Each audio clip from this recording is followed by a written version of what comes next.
Hi, ಎಲ್ಲರಿಗೂ ನಮಸ್ಕಾರ. ನಾನು ನಿಮ್ಮ ಪ್ರೀತಿಯ ಕಿರಣ್, ಜನನಾಯಕ.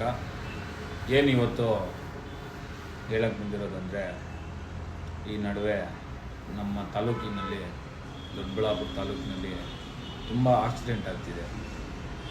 ಆದ್ದರಿಂದ ದಯಮಾಡಿ ಪ್ರತಿಯೊಬ್ಬರು ಹೆಲ್ಮೆಟ್ ಹಾಕ್ಕೊಬೇಕಂತ ಎಲ್ಲರ ಹತ್ರನೂ ಕೇಳ್ಕೊತಾ ಇದ್ದೀನಿ. ಯಾಕೆ ಅಂದರೆ, ನೀವೇ ನೋಡಿದ್ದೀರಾ, ನಮ್ಮ ದೊಡ್ಡಬಳ್ಳಾಪುರ ತಾಲೂಕಿನಲ್ಲಿ ಸುಮಾರು ಸಾವಿರಾರು ಜನ ಬಶೆಟ್ಟಹಳ್ಳಿ ಫ್ಯಾಕ್ಟ್ರಿಗೆ ಕೆಲಸಕ್ಕೆ ಹೋಗ್ತಾರೆ. ಕೆಲಸಕ್ಕೆ ಹೋಗೋರಿಗೆ ಅಲ್ಲಿ first shift, second shift, night shift, ಈ ಥರ 3 ಶಿಫ್ಟ್ ಇದೆ. ಈ 3 ಶಿಫ್ಟಲ್ಲಿ ಹೋಗಬೇಕಾದ್ರೆ ಒಬ್ಬರು ರಾತ್ರಿ ಹೋಗ್ತಾರೆ, ಇನ್ನೊಬ್ರು ಮಧ್ಯಾಹ್ನದಲ್ಲಿ ಹೋಗ್ತಾರೆ, ಇನ್ನೊಬ್ರು ಬೆಳಗ್ಗೆ ಹೋಗ್ತಾರೆ. ಈ ಥರ ಹೋಗ್ಬೇಕಾದ್ರೆ ನೀವು ಸುರಕ್ಷಿತವಾಗಿ ಹೇಗೆ ಕಂಪ್ನಿಗೆ ಹೋಗ್ತಿರೋ ಅದೇ ಸುರಕ್ಷಿತವಾಗಿ ನೀವು ಮನೆಗೂ ಬರಬೇಕು. ನಿಮ್ಮನ್ನು ಕಾಯ್ಕೊಂಡು ನಿಮ್ಮ ಮನೆಯವರು ಇರ್ತಾರೆ, ನಿಮ್ಮ ಫ್ಯಾಮಿಲಿ, ನಿಮ್ಮ ಅಣ್ಣ ತಮ್ಮ, ನಿಮ್ಮ ಹೆಂಡತಿ ಎಲ್ಲರೂ ಇರ್ತಾರೆ. ದಯಮಾಡಿ ಯಾರೂ ನಿರ್ಲಕ್ಷಿಸಬೇಡಿ. ನಾನು ಹೇಳ್ತಾ ಇರೋದು, ನಿಮ್ಮಲ್ಲಿ ರಿಕ್ವೆಸ್ಟ್ ಮಾಡ್ಕೊತಾ ಇದ್ದೀನಿ. ನಮ್ಮ ಟ್ರಾಫಿಕ್ ಪೊಲೀಸವರು ತುಂಬ ಹೇಳಿದ್ದಾರೆ, ನೀವು ಯಾರೂ ಪಾಲಿಸ್ತಾನೆ ಇಲ್ಲ.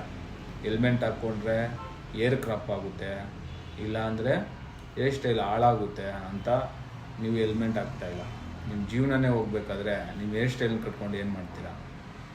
ದಯಮಾಡಿ ಎಲ್ಲರೂ ಒಂದೊಂದು ಹೆಲ್ಮೆಟ್ ತೊಗೊಳ್ಳಿ, ಹಾಕ್ಕೊಳ್ಳಿ, ಹೋರಾಡಿ. ಯಾಕಂದರೆ ಜೀವನ ಅಮೂಲ್ಯವಾದದ್ದಲ್ವಾ. ಒಂದು ಸರಿ ಜೀವನ ಹೋಗಿದೆ ಅಂದರೆ ಮತ್ತೆ ಬರಲ್ಲ. ನಾನು ನೋಡಿರೋ ತುಂಬ ಆಕ್ಸಿಡೆಂಟಲ್ಲಿ ತಲೆಗೆ ಬಿದ್ದೇ ಸಾವನ್ನಪ್ಪಿರೋದು. ತಲೆಗೆ ಬಿದ್ದು ಸಾವನ್ನಪ್ಪಿರೋರೆಲ್ಲ ಹೆಲ್ಮೆಟ್ ಹಾಕ್ಕೊಂಡಿದ್ದರೆ 90% ಬದುಕ್ತಿದ್ರು. ಆದ್ದರಿಂದ ದಯಮಾಡಿ ರೂಲ್ಸ್ನ ಎಲ್ಲರೂ ಫಾಲೋ ಮಾಡಿ. ನೀವು ಇವಾಗ ನೋಡಿದ್ದೀರಾ, ತುಂಬ ಶೋಕಿಗೆ ಯಾವ ಥರ ಬೈಕೆಲ್ಲ ತೊಗೊಂಡಿದ್ದೀರಾ ಅಂತ. ಎಲ್ಲನೂ 100 ಕಿಲೋಮೀಟ್ರ್ ಮೇಲೆ ಹೋಗೋವೇ ಇರೋದು ಎಲ್ಲರ ಹತ್ರ. ಏನು ಹೇಳಬೇಕು ಅಂದರೆ, 100 ಕಿಲೋಮೀಟ್ರ್ ಹೋಗ್ಬೇಕಾಗಿರೋವೇ ಇರೋದು ಎಲ್ಲರಿಗೂ. ಅದರಲ್ಲಿ ನನಗೊಂದು ಮಾತು ನೆನಪು ಬರುತ್ತೆ.